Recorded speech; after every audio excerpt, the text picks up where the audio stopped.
Hello, we're going to trailer underneath you. My name is Bernard, and welcome to the Car Finder Garage. This is a cold start video of the 96 Ford F250 Super Duty. It is raining outside today, so I'll try to get a video of this thing.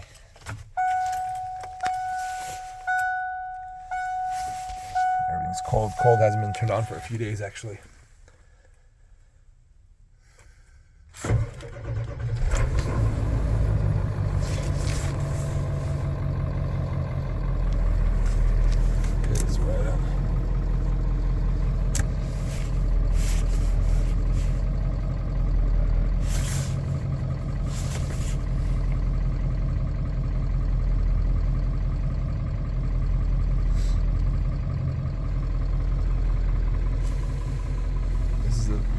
Fantastic condition, one owner, California owned truck.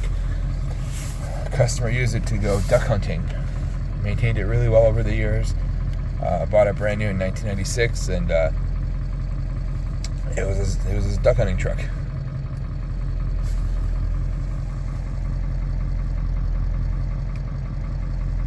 Thank you for tuning in. I was doing a test drive right now.